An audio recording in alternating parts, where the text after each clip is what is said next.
Today's reading is from Book 1 of the Narrative Reading Bible, Paths to Promise, pages 85 to 95. Enjoy the reading. Now, when Judah sent his friend Hira the Adullamite with the young goat to collect the items he had left with the woman, he could not find her. He asked the men of that place, "Where is the shrine prostitute who was beside the road at Enaim?"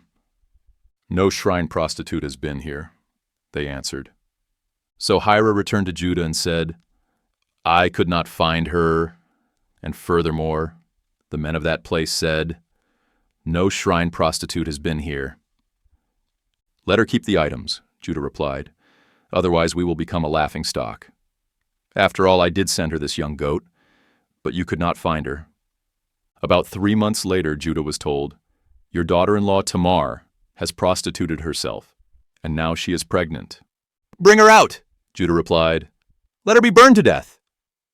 As she was being brought out, Tamar sent a message to her father-in-law, "I am pregnant by the man to whom these items belong." And she added, "Please examine them. Whose seal and cord and staff are these?"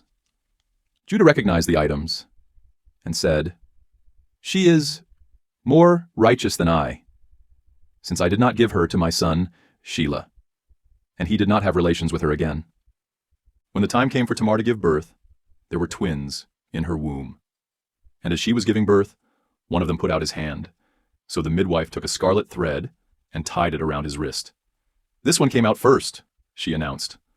But when he pulled his hand back and his brother came out, she said, "You have broken out first." So he was named Perez. Then his brother came out with the scarlet thread around his wrist, and he was named Zerah. Meanwhile, Joseph had been taken down to Egypt, where an Egyptian named Potiphar, an officer of Pharaoh and captain of the guard, bought him from the Ishmaelites who had taken him there. And the Lord was with Joseph, and he became a successful man, serving in the household of his Egyptian master. When his master saw that the Lord was with him and made him prosper in all he did, Joseph found favor in his sight and became his personal attendant. Potiphar put him in charge of his household and entrusted him with everything he owned. From the time that he put Joseph in charge of his household and all he owned, the Lord blessed the Egyptian's household on account of him. The Lord's blessing was on everything he owned, both in his house and in his field. So Potiphar left all that he owned in Joseph's care.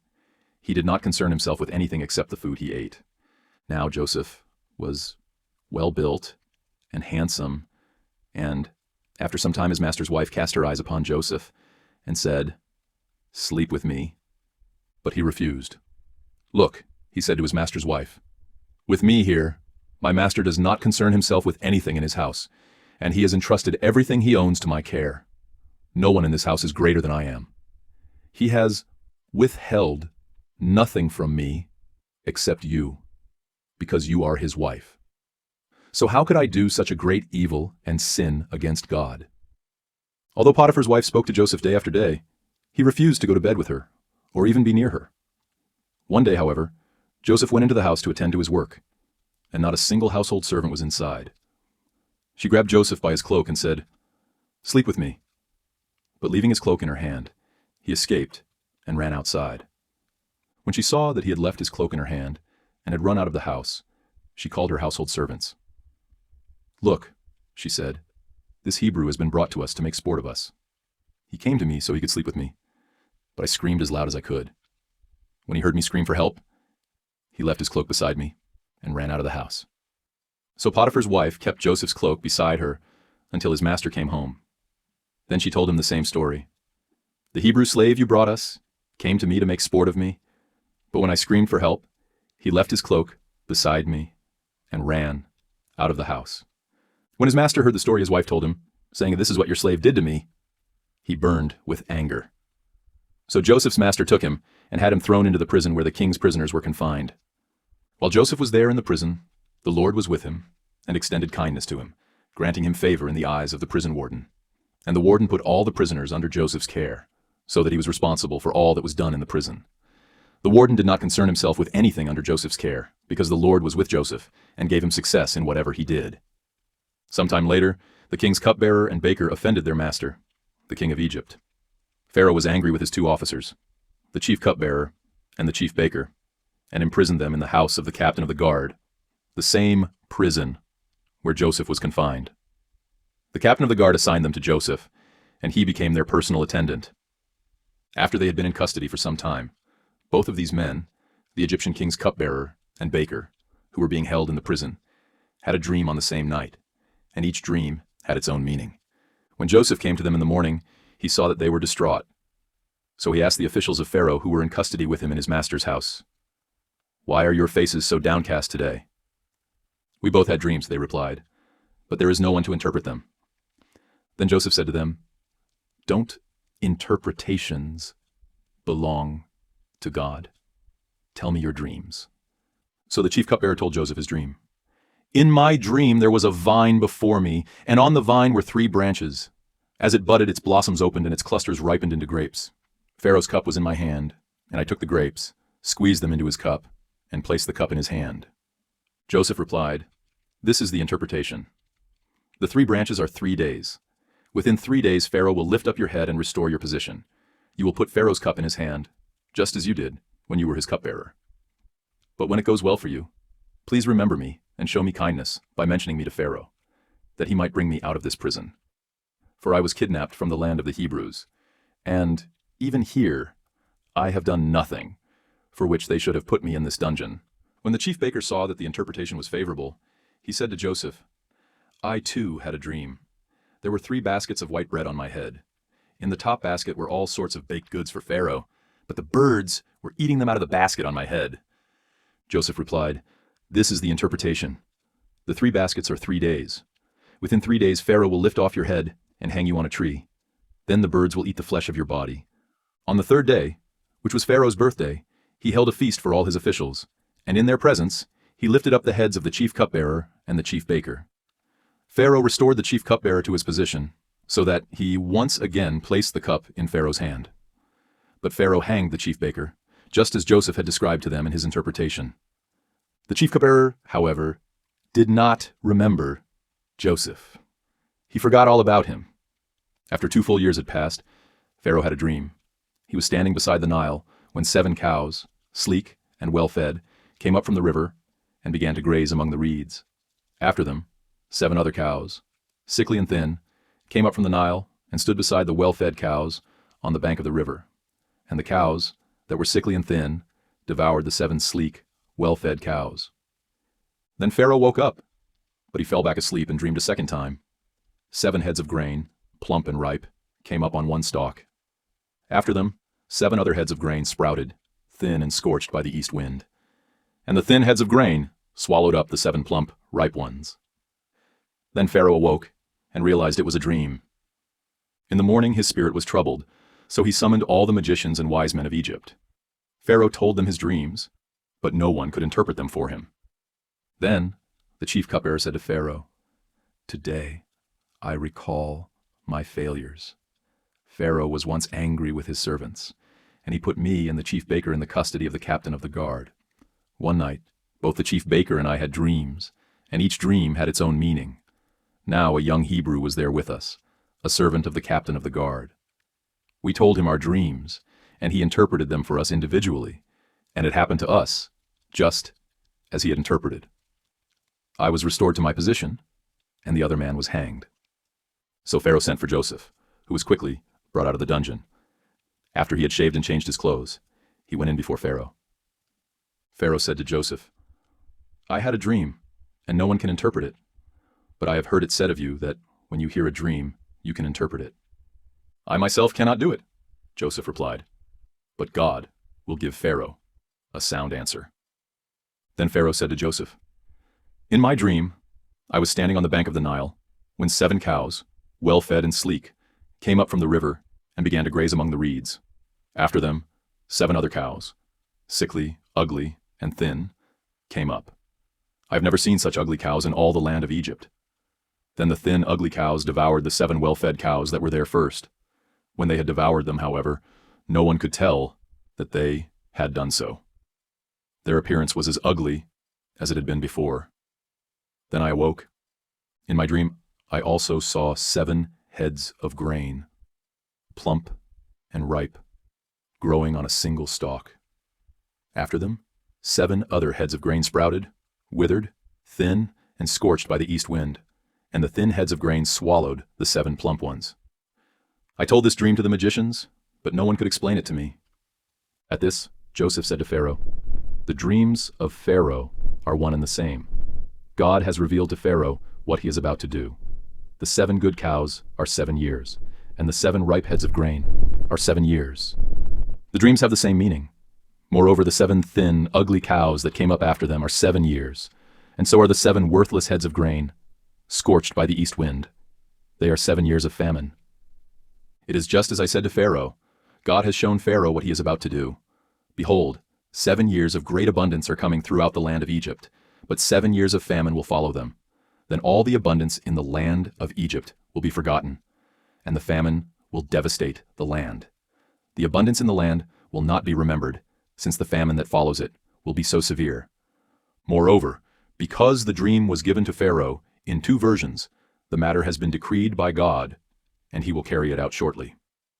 Now, therefore, Pharaoh should look for a discerning and wise man and set him over the land of Egypt. Let Pharaoh take action and appoint commissioners over the land to take 1/5 of the harvest of Egypt during the 7 years of abundance. Under the authority of Pharaoh, let them collect all the excess food from these good years, that they may come and lay up the grain to be preserved as food in the cities. This food will be a reserve for the land during the 7 years of famine to come upon the land of Egypt. Then the country will not perish in the famine." This proposal pleased Pharaoh and all his officials. So Pharaoh asked them, "Can we find anyone like this man, in whom the Spirit of God abides?" Then Pharaoh said to Joseph, "Since God has made all this known to you, there is no one as discerning and wise as you. You shall be in charge of my house, and all my people are to obey your commands. Only with regard to the throne will I be greater than you." Pharaoh also told Joseph, "I hereby place you over all the land of Egypt." Then Pharaoh removed the signet ring from his finger, put it on Joseph's finger, clothed him in garments of fine linen, and placed a gold chain around his neck. He had Joseph ride in his 2nd chariot, with men calling out before him, "Bow the knee!" So he placed him over all the land of Egypt. And Pharaoh declared to Joseph, "I am Pharaoh, but without your permission, no one in all the land of Egypt shall lift his hand or foot." Pharaoh gave Joseph the name Zaphanath-Paneah, and he gave him Asenath, daughter of Potiphera, priest of On, to be his wife. And Joseph took charge of all the land of Egypt. Now Joseph was 30 years old when he entered the service of Pharaoh, king of Egypt. And Joseph left Pharaoh's presence and traveled throughout the land of Egypt. During the 7 years of abundance, the land brought forth bountifully. During those 7 years, Joseph collected all the excess food in the land of Egypt and stored it in the cities. In every city he laid up the food from the fields around it. So Joseph stored up grain in such abundance, like the sand of the sea, that he stopped keeping track of it, for it was beyond measure. Before the years of famine arrived, 2 sons were born to Joseph by Asenath, daughter of Potiphera, priest of On. Joseph named the firstborn Manasseh, saying, "God has made me forget all my hardship and all my father's household." And the 2nd son he named Ephraim, saying, "God has made me fruitful in the land of my affliction." When the 7 years of abundance in the land of Egypt came to an end, the 7 years of famine began, just as Joseph had said. And although there was famine in every country, there was food throughout the land of Egypt. When extreme hunger came to all the land of Egypt, and the people cried out to Pharaoh for food, he told all the Egyptians, "Go to Joseph and do whatever he tells you." When the famine had spread over all the land, Joseph opened up all the storehouses and sold grain to the Egyptians, for the famine was severe in the land of Egypt. And every nation came to Joseph in Egypt to buy grain, because the famine was severe over all the earth. When Jacob learned that there was grain in Egypt, he said to his sons, "Why are you staring at one another?" "Look," he added, "I have heard that there is grain in Egypt. Go down there and buy some for us, so that we may live and not die." So 10 of Joseph's brothers went down to buy grain from Egypt. But Jacob did not send Joseph's brother Benjamin with his brothers, for he said, "I am afraid that harm might befall him." So the sons of Israel were among those who came to buy grain, since the famine had also spread to the land of Canaan. Now Joseph was the ruler of the land. He was the one who sold grain to all its people. So when his brothers arrived, they bowed down before him with their faces to the ground. And when Joseph saw his brothers, He recognized them, but he treated them as strangers and spoke harshly to them. "Where have you come from?" he asked. "From the land of Canaan," they replied. "We are here to buy food." Although Joseph recognized his brothers, they did not recognize him. Joseph remembered his dreams about them and said, "You are spies. You have come to see if our land is vulnerable." "Not so, my lord," they replied. "Your servants have come to buy food. We are all sons of one man. Your servants are honest men, not spies." "No," he told them. "You have come to see if our land is vulnerable." But they answered, "Your servants are 12 brothers, the sons of one man in the land of Canaan. The youngest is now with our father, and one is no more." Then Joseph declared, "Just as I said, you are spies, and this is how you will be tested. As surely as Pharaoh lives, you shall not leave this place unless your youngest brother comes here. Send one of your number to get your brother. The rest of you will be confined so that the truth of your words may be tested. If they are untrue, then as surely as Pharaoh lives, you are spies." So Joseph imprisoned them for 3 days, and on the 3rd day he said to them, "I fear God, so do this, and you will live. If you are honest, leave one of your brothers in custody, while the rest of you go and take back grain to relieve the hunger of your households. Then bring your youngest brother to me, so that your words can be verified, that you may not die." And to this they consented. Then they said to one another, "Surely we are being punished because of our brother. We saw his anguish when he pleaded with us, but we would not listen. That is why this distress has come upon us."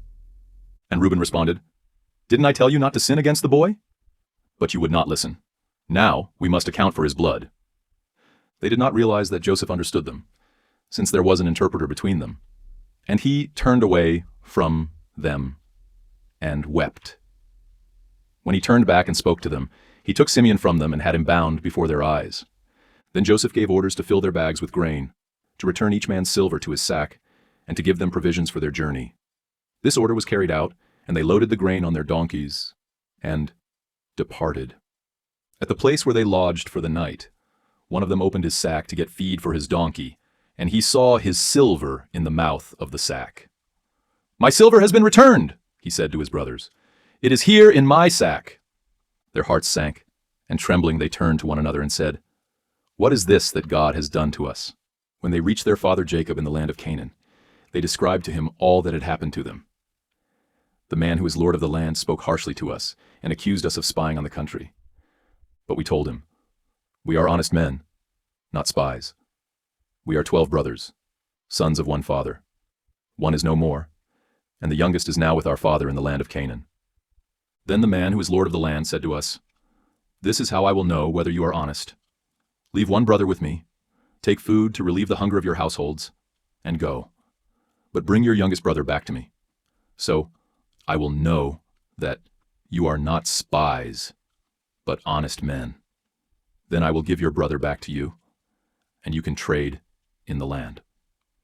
As they began emptying their sacks, there in each man's sack was his bag of silver. And when they and their father saw the bags of silver, they were dismayed. Their father Jacob said to them, 'You have deprived me of my sons. Joseph is gone, and Simeon is no more. Now you want to take Benjamin. Everything is going against me.' Then Reuben said to his father, 'You may kill my 2 sons if I fail to bring him back to you. Put him in my care, and I will return him.' But Jacob replied, 'My son will not go down there with you, for his brother is dead, and he alone is left. If any harm comes to him on your journey, you will bring my gray hair down to Sheol in sorrow.' Now the famine was still severe in the land. So when Jacob's sons had eaten all the grain they had brought from Egypt, their father said to them, 'Go back and buy us a little more food.' But Judah replied, 'The man solemnly warned us, "You will not see my face again unless your brother is with you. If you will send our brother with us, we will go down and buy food for you. But if you will not send him, we will not go. For the man told us, "You will not see my face again unless your brother is with you." "Why did you bring this trouble upon me?" Israel asked. "Why did you tell the man you had another brother?" They replied, "The man questioned us in detail about ourselves and our family. 'Is your father still alive? Do you have another brother?' And we answered him accordingly. How could we possibly know that he would say, 'Bring your brother here'?" And Judah said to his father Israel, "Send the boy with me, and we will go at once, so that we may live and not die, neither we, nor you, nor our children. I will guarantee his safety. You may hold me personally responsible. If I do not bring him back and set him before you, then may I bear the guilt before you all my life. If we had not delayed, we could have come and gone twice by now." Then their father Israel said to them, "If it must be so, then do this. Put some of the best products of the land in your packs, and carry them down as a gift for the man. A little balm and a little honey, spices and myrrh, pistachios and almonds.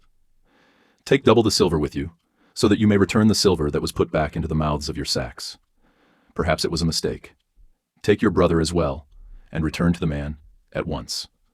May God Almighty grant you mercy before the man, that he may release your other brother, along with Benjamin. As for me, if I am bereaved, I am bereaved." So the men took these gifts, along with double the amount of silver, and Benjamin as well. Then they hurried down to Egypt and stood before Joseph. When Joseph saw Benjamin with his brothers, he said to the steward of his house, "Take these men to my house, slaughter an animal, and prepare it, for they shall dine with me at noon." The man did as Joseph had commanded, and took the brothers to Joseph's house. But the brothers were frightened that they had been taken to Joseph's house.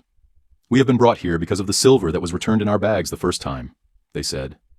"They intend to overpower us and take us as slaves, along with our donkeys." So they approached Joseph's steward and spoke to him at the entrance to the house. "Please, sir," they said, "we really did come down here the first time to buy food. But when we came to the place we lodged for the night, we opened our sacks, and behold, each of us found his silver in the mouth of his sack. It was the full amount of our silver, and we have brought it back with us. We have brought additional silver with us to buy food. We do not know who put our silver in our sacks." "It is fine," said the steward. "Do not be afraid. Your God, the God of your father, gave you the treasure that was in your sacks. I received your silver." Then he brought Simeon out to them, and the steward took the men into Joseph's house, gave them water to wash their feet, and provided food for their donkeys. Since the brothers had been told that they were going to eat a meal there, they prepared their gift for Joseph's arrival at noon. When Joseph came home, they presented him with the gifts they had brought, and they bowed to the ground before him. He asked if they were well, and then he asked, "How is your elderly father you told me about? Is he still alive?" "Your servant our father is well," they answered. "He is still alive." And they bowed down to honor him. When Joseph looked up and saw his brother Benjamin, his own mother's son, he asked, "Is this your youngest brother, the one you told me about?" Then he declared, "May God be gracious to you, my son." Joseph hurried out because he was moved to tears for his brother, and he went to a private room to weep. Then he washed his face and came back out. Regaining his composure, he said, "Serve the meal." They separately served Joseph, his brothers, and the Egyptians. They ate separately because the Egyptians would not eat with the Hebrews, since that was detestable to them. They were seated before Joseph in order by age, from the firstborn to the youngest, and the men looked at one another in astonishment. When the portions were served to them from Joseph's table, Benjamin's portion was 5 times larger than any of the others. So they feasted and drank freely with Joseph. Then Joseph instructed his steward, "Fill the men's sacks with as much food as they can carry, and put each one's silver in the mouth of his sack. Put my cup, the silver one, in the mouth of the youngest one's sack, along with the silver for his grain." So the steward did as Joseph had instructed. At daybreak, the men were sent on their way with their donkeys. They had not gone far from the city when Joseph told his steward, "Pursue the men at once, and when you overtake them, ask, 'Why have you repaid good with evil? Is this not the cup my master drinks from and uses for divination? What you have done is wicked.'" When the steward overtook them, he relayed these words to them. "Why does my lord say these things?" they asked. "Your servants could not possibly do such a thing. We even brought back to you from the land of Canaan the silver we found in the mouths of our sacks. Why would we steal silver or gold from your master's house? If any of your servants is found to have it, he must die, and the rest will become slaves of my lord." "As you say," replied the steward, "but only the one who is found with the cup will be my slave, and the rest of you shall be free of blame." So each one quickly lowered his sack to the ground and opened it. The steward searched, beginning with the oldest and ending with the youngest, and the cup was found in Benjamin's sack. Then they all tore their clothes, loaded their donkeys, and returned to the city.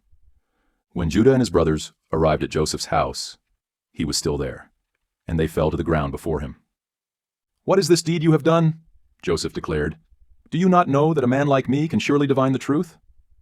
"What can we say to my lord?" Judah replied. "How can we plead? How can we justify ourselves? God has exposed the iniquity of your servants.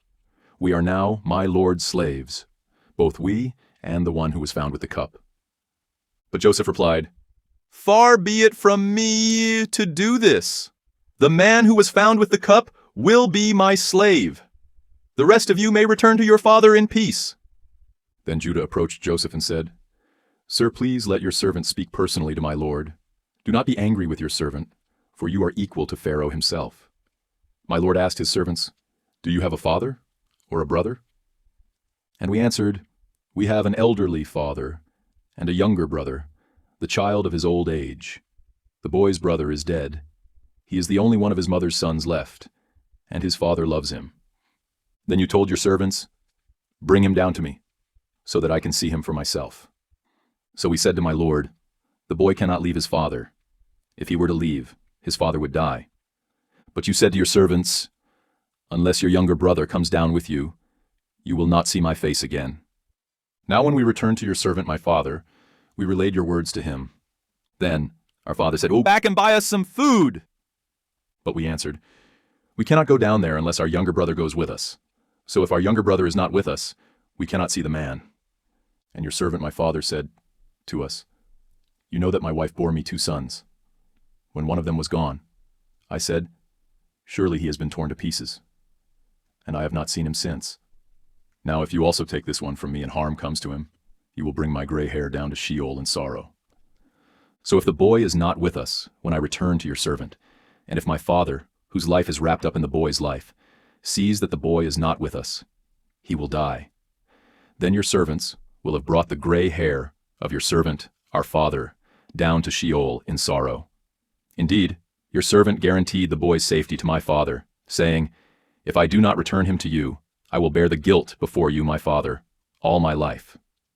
Now please let your servant stay here as my lord's slave in place of the boy. Let him return with his brothers. For how can I go back to my father without the boy?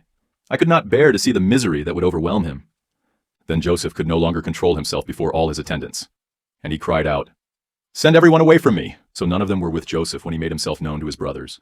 But he wept so loudly that the Egyptians heard him, and Pharaoh's household soon heard of it. Joseph said to his brothers, "I am Joseph. Is my father still alive?" But they were unable to answer him, because they were terrified in his presence. Then Joseph said to his brothers, "Please come near me." And they did so. "I am Joseph, your brother," he said, "the one you sold into Egypt. And now, do not be distressed or angry with yourselves that you sold me into this place, because it was to save lives that God sent me before you. For the famine has covered the land these 2 years, and there will be 5 more years without plowing or harvesting. God sent me before you to preserve you as a remnant on the earth, and to save your lives by a great deliverance. Therefore, it was not you who sent me here, but God, who has made me a father to Pharaoh, lord of all his household, and ruler over all the land of Egypt. Now, return quickly to my father and tell him, This is what your son Joseph says. God has made me lord of all Egypt. Come down to me without delay. You shall settle in the land of Goshen and be near me, you and your children and grandchildren, your flocks and herds and everything you own, and there I will provide for you, because there will be 5 more years of famine. Otherwise, you and your household and everything you own will come to destitution. Behold, you and my brother Benjamin can see that I, Joseph, am the one speaking with you. Tell my father about all my splendor in Egypt and everything you have seen, and bring my father down here quickly." Then Joseph threw his arms around his brother Benjamin and wept, and Benjamin wept as they embraced. Joseph kissed each of his brothers as he wept over them, and afterward his brothers talked with him. When the news reached Pharaoh's house that Joseph's brothers had come, Pharaoh and his servants were pleased.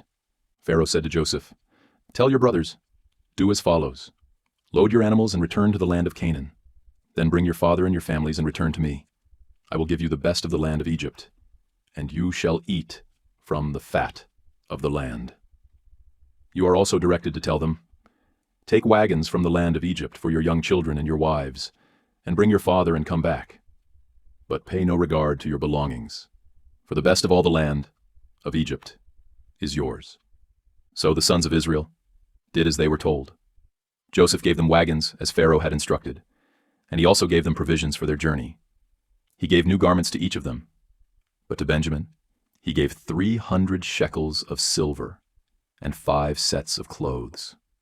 And he sent to his father the following: 10 donkeys loaded with the best of Egypt, and 10 female donkeys loaded with grain and bread and provisions for his father's journey. Then Joseph sent his brothers on their way, and as they were leaving, he said to them, "Do not quarrel on the way." So the brothers went up out of Egypt and came to their father Jacob in the land of Canaan. "Joseph is still alive," they said, "and he is ruler over all the land of Egypt." But Jacob was stunned, for he did not believe them. However, when they relayed all that Joseph had told them, and when he saw the wagons that Joseph had sent to carry him back, the spirit of their father Jacob was revived. "Enough," declared Israel.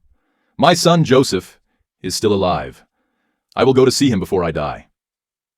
So Israel set out with all that he had, and when he came to Beersheba, he offered sacrifices to the God of his father Isaac. And that night God spoke to Israel in a vision. "Jacob, Jacob," he said. "Here I am," replied Jacob. "I am God," he said, "the God of your father. Do not be afraid to go down to Egypt, for I will make you into a great nation there. I will go down with you to Egypt, and I will surely bring you back, and Joseph's own hands will close your eyes." Then Jacob departed from Beersheba, and the sons of Israel took their father Jacob in the wagons Pharaoh had sent to carry him, along with their children and wives. They also took the livestock and possessions they had acquired in the land of Canaan, and Jacob and all his offspring went to Egypt. Jacob took with him to Egypt his sons and grandsons, and his daughters and granddaughters, all his offspring. Now these are the names of the sons of Israel, Jacob and his descendants, who went to Egypt: Reuben, Jacob's firstborn. The sons of Reuben: Hanok, Palu, Hezron, and Carmi. The sons of Simeon: Jemuel, Jamin, Ohad, Jachin, Zohar, and Shaul, the son of a Canaanite woman. The sons of Levi: Gershon, Kohath, and Merari. The sons of Judah: Onan, Shelah, Perez, and Zerah. But Er and Onan died in the land of Canaan. The sons of Perez: Hezron, and Hamul.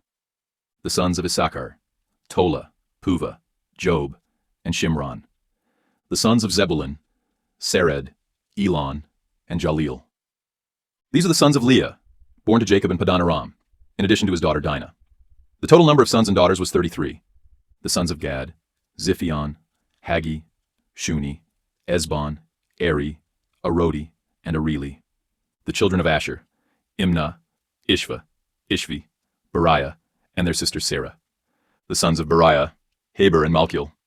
These are the sons of Jacob, born to Zilpah, whom Laban gave to his daughter Leah, 16 in all. The sons of Jacob's wife Rachel: Joseph and Benjamin. Manasseh and Ephraim were born to Joseph in the land of Egypt by Asenath, daughter of Potipherah, priest of On.